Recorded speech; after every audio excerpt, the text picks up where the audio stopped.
at this body cam footage from a dramatic rescue in Michigan.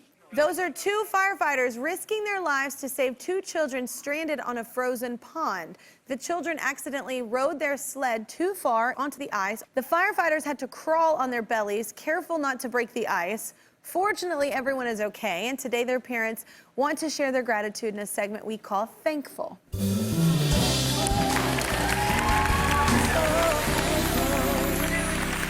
All right, y'all, welcome Christine and her husband, Bob. I was just telling you in the break, like, we have a Ranch Montana and people go ice fishing. It's my worst fear of one of the kids falling in a hole, because I have little babies, like little toddlers. Like, how awful was this? It was the scariest moment of our lives. Wow. Yeah, we. Did you see it? Did you see anything happen? Like it? We didn't. We didn't. Wow. Yeah. So we. How did it happen? Well, we live in a home on a lake north of Detroit. And that morning, my daughter Cora, who's 4, begged me to build a snowman. So as I'm getting ready, my 13-year-old Cayden took Cora and my 2-year-old Bobby outside to build a snowman.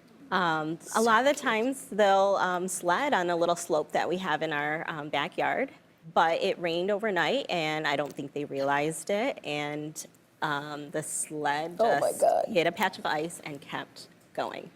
And Cayden runs to go and stop the sled because he noticed it's picking up speed. And he tries to stop the sled from going onto the ice. And as he's stopping it, the ice breaks through. He lets go of the sled so he doesn't pull them in with him. And their sled keeps going. He gets himself out and he runs to come and get me. And what is that conversation like? Like, he runs in and I mean, I would just go nuclear because that's where my emotions would be heightened. Well, there was not really a conversation. It was a mom. That's all I needed to hear. The way he said it, it was so different than I've ever heard before. And I knew right away. And I run outside and what I see is my kids. Stranded. Yeah, and I can't get to them. Yeah. So how quickly did the first responders arrive? They arrived within minutes. It felt like forever. But I think the scariest part for me is while I'm on the phone with the operator, and she's trying to give me directions and keep me calm, and she tells me to have the kids get off the sled and lay on the ice. And I knew that I couldn't do that with my 2-year-old. He wouldn't listen to that. He wouldn't follow that direction. He wouldn't comprehend almost, yeah. So I just screamed to Cora, my 4-year-old. I say, hold on to Bobby really tight. And I just start praying to God. So Bob, what was going through your head? It's kind of the same thing. I just felt helpless. Like, just everything's running through your head, like what to do. I started inflating like an inflatable raft that we had.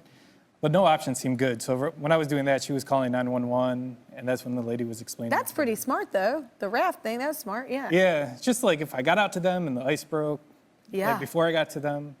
So how did y'all feel, like, especially Christine being the mama, I'm a mama, sorry, dads are awesome. But as a mama, like, how did you feel when your kids were pulled to shore? Instant relief.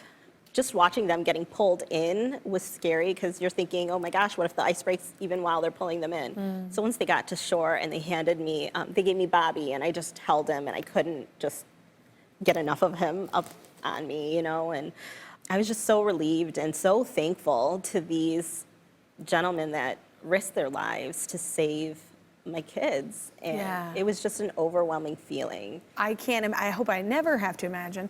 So Christine and Bob, did you get a chance to thank everyone, like, after that happened, or were you just so engulfed in your kids? Yeah, we were just trying to get the kids in the house and warm, so we thanked a few of them, but we didn't actually thank the firefighters that crawled out to them. Yeah, and not that you're not thankful. I imagine your brain just goes to, like, bear mode. Like, you're just like, give me my babies. Like, I want to hold my babies. Oh, all right, well, we have a surprise for Christine and Bob. The two firefighters who crawled on the ice to save their children's lives are actually here. Please welcome Patrick and Bill of the Shelby Township Fire Department, y'all. Yes! Hello, I'm Kelly. Nice to see you. I'm trying to get makeup on your uniform. Hi. Thank you so much. Come on, sit down. Thank you.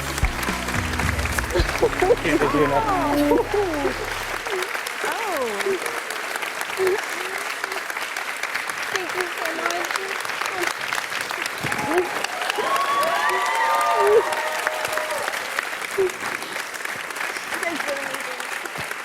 I come prepared. I cry a lot on this show, so they're always here. I mean, thank you so much, first of all, for what y'all do. Like, just going in such a dangerous environment. People don't really realize how extremely dangerous that situation can be if you're not around frozen ponds, frozen rivers, or anything like that. We train on ice rescue every year because we have a lot of lakes in our area, and the conditions that day cause the ice to be pretty thin. And even as we started walking out towards the kids, we could feel how unstable it was on ours. We started to feel the cracking, which caused us to lay down and start to crawl to distribute our weight better. My concern was where the kids were at, the ice was much thinner. And I'm an almost 200-pound guy without gear on. So I was concerned So you needed to send someone that was like 113? Yeah, yes, absolutely. Yeah, sorry I wasn't there, guys.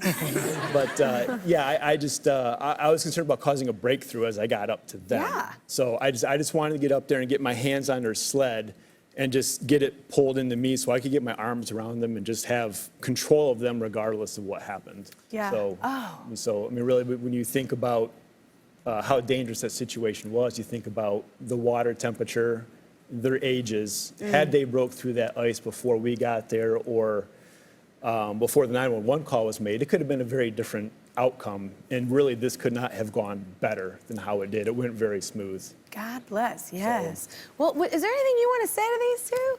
I know you were crying, you couldn't talk much. Gosh, the response time, 16 minutes. That's Exactly what insane. you said.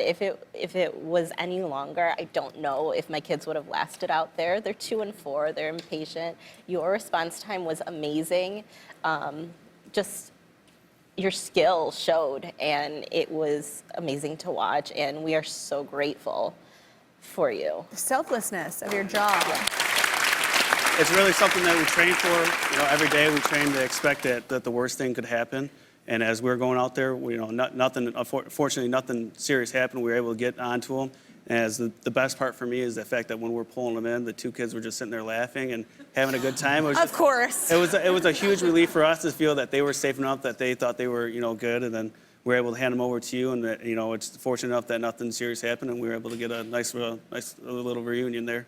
They're probably like, can we do it again? Like, it's like children. It's like everything isn't roses all the time. So, I mean, what do y'all think? I mean, isn't that crazy? Have you ever heard of anything like that happening? No, I mean, I'm born and raised in Los Angeles. So even as the story got more harrowing to me as you were talking even more about the dangers of that, which I didn't even fully comprehend. You guys are incredible. The bravery and congratulations that your kids are Yes. safe. And, Because you're very right. It could have gone a completely different way. Absolutely. And it's just an accident, and accidents happen. And, well, thankfully, y'all responded so soon. But Christine and Bob aren't the only ones who want to say thanks, though. Cayden, Cora, and Bobby, come on out! Oh, my gosh. You are beautiful. You look beautiful. I love your dress. And your headband. Yeah. Y'all want to come over? You can sit with it. I promise we'll be nice. I have balloon animals. See? So talented. One for you. Look, it matches your dress. You don't have to keep it, but his name is Fred. There you go. You want to sit with me? If there's not enough room, you can sit with me. You want to sit with me? I won't bite, I promise. Well, okay, these brave firefighters saved y'all from the ice. Do you remember that? Yes. Do you remember? Yes? Okay, whoa! It is impressive. It is. Well, would you like to say anything to them? I know that y'all ran to your mama and your daddy when it happened, but would you like to say thank you or anything? Because you didn't fall through the ice, did you? Yes. Yes. Thank you. You're welcome. Oh my gosh, can I keep her? Thank you guys so much. I love how impressed he is with my skill. yours. That's my skill, bro. I will not stop talking until you subscribe to my YouTube channel. That's right, and I can talk a lot. Seriously, not gonna stop. Yep, still here, not going anywhere. I see you. Don't walk away from this.